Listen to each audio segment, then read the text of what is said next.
Hey fellow gardeners, Dawn here from Seasonal Designs. I garden in Wisconsin, Zone 5. And today we are going to do a winter garden tour. Now that's not something I've ever done before, but when I posted my fall garden tour, many of you said we would love to see your garden in winter. And Mother Nature provided us with a beautiful winter backdrop. And so today we are going to take a look at what the garden looks like in winter. If you're ready, let's get started. Well, I thought we would start in the woods because every single tree is covered with snow and it is so pretty right now.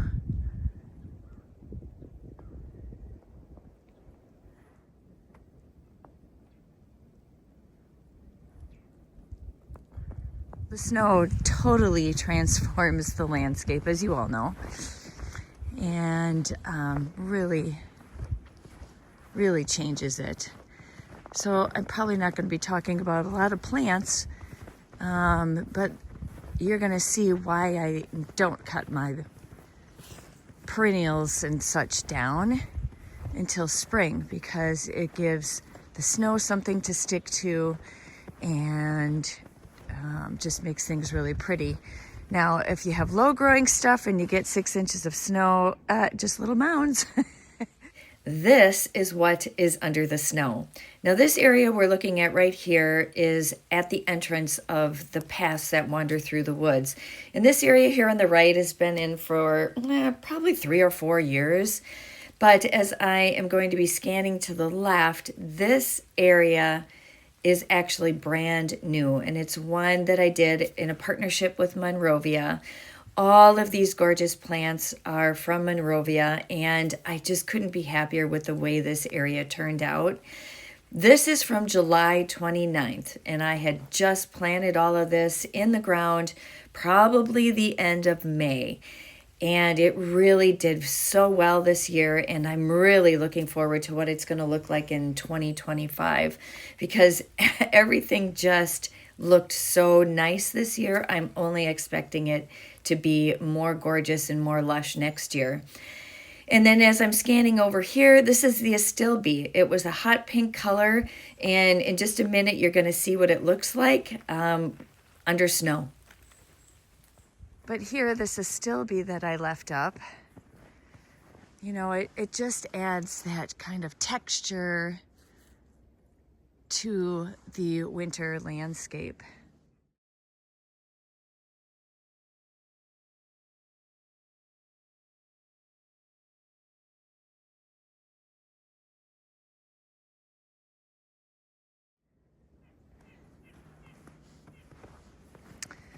And I really didn't cut anything down over here. I just left everything up.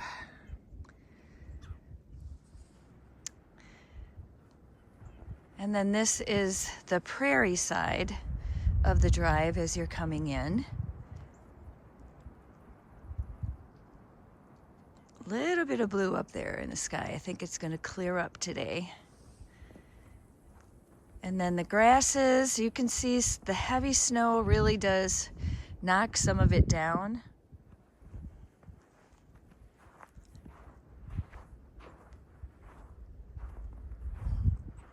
And everything along the drive here.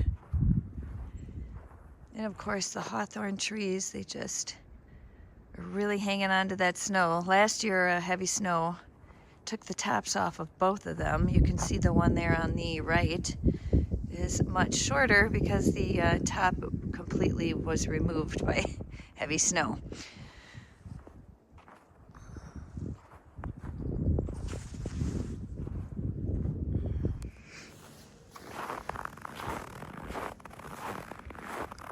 So we have been clearing things off, and I actually did take the snow off of these 2 urns because they were really buried and heavy with snow.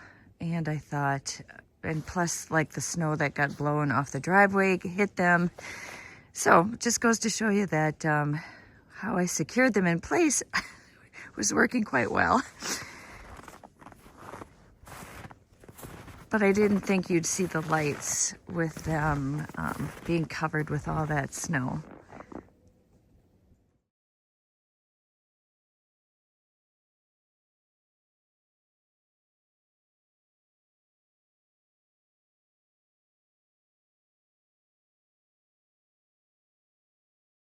But isn't that pretty?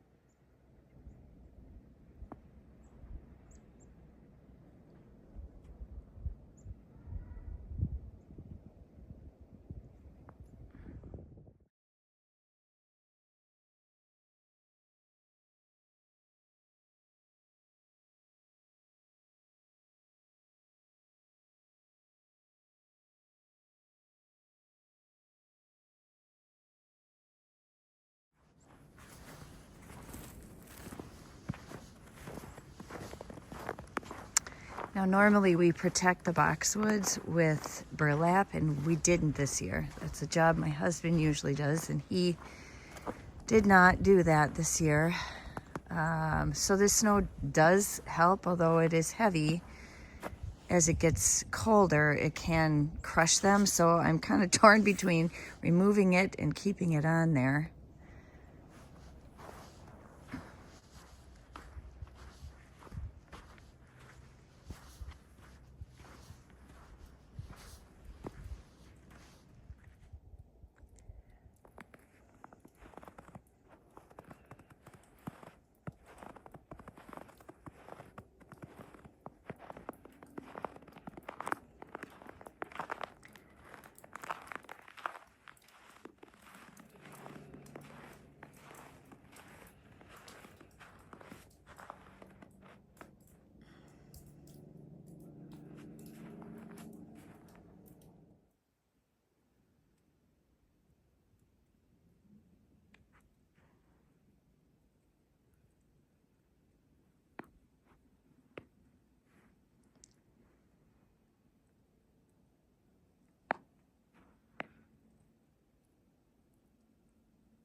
All right, so this is pretty much drudge your way through the snow, so it may not be as steady,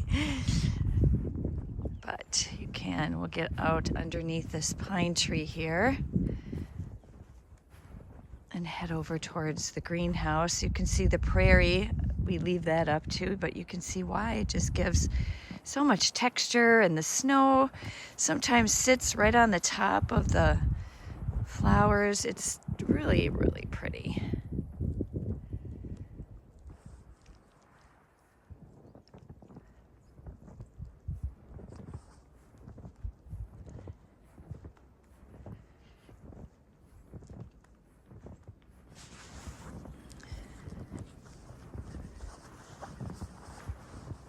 You can see we might get a little sun before the video's over. It's not even 8 o'clock yet this morning.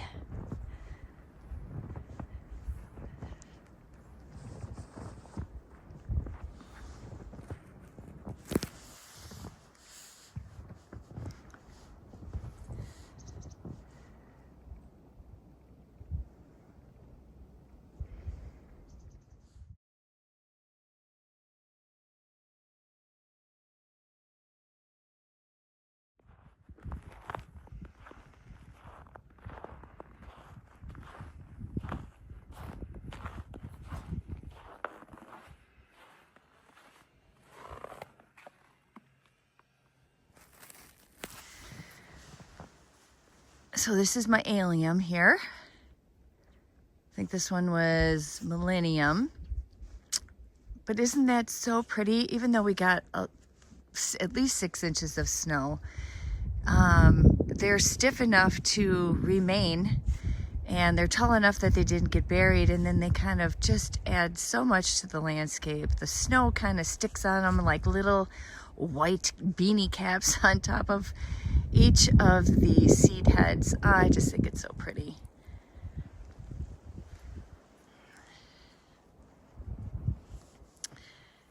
And that is the Firebird crabapple, which still has all of its red berries on, which is just so pretty.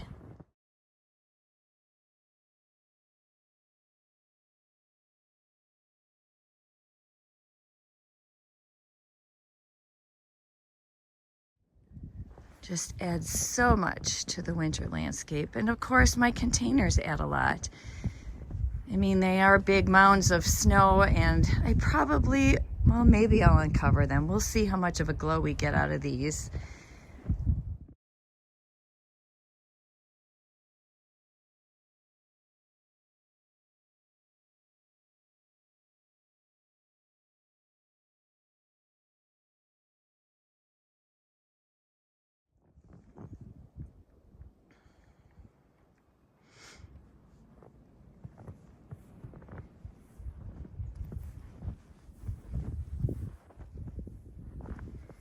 Carl Forster grass is still standing up here, even waving a bit in the wind.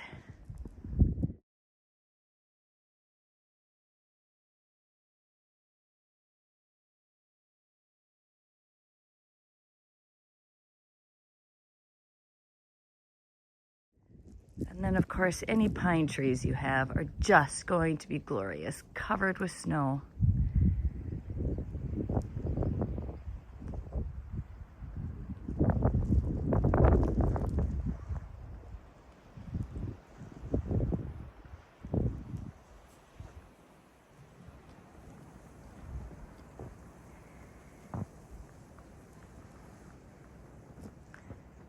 And of course, structures are always gorgeous, covered with snow.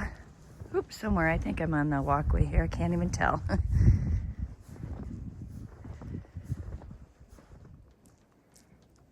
But then there's a crabapple tree there, which also has its berries on it.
Well, it is starting to get windy, so I'm thinking some of this will potentially blow off, but it's just so pretty right now.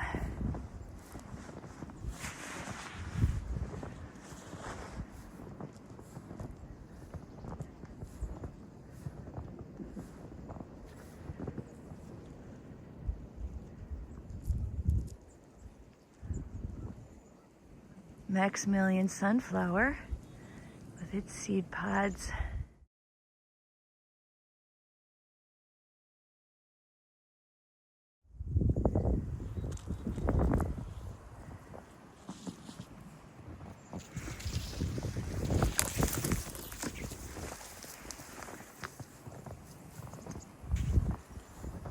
So as you can tell, I am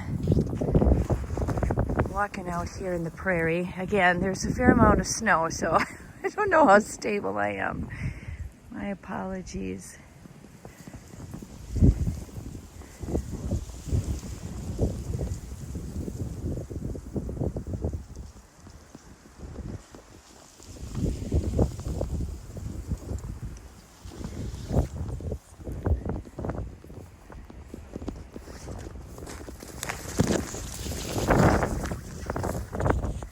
Too many monarchs this time of year. We had a fair number though this August. We had quite a few.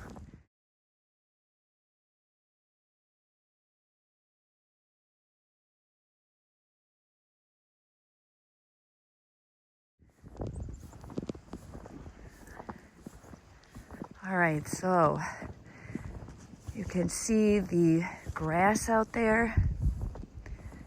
That with that reddish color, that is the little blue stem. And it is so gorgeous against the white snow.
All right, a little bit better look at the little blue stem. It is just so gorgeous. Covers that whole hillside there. It is so pretty. And the wind is picking up, and I can tell the temperatures are dropping. We are supposed to get cold now, of course.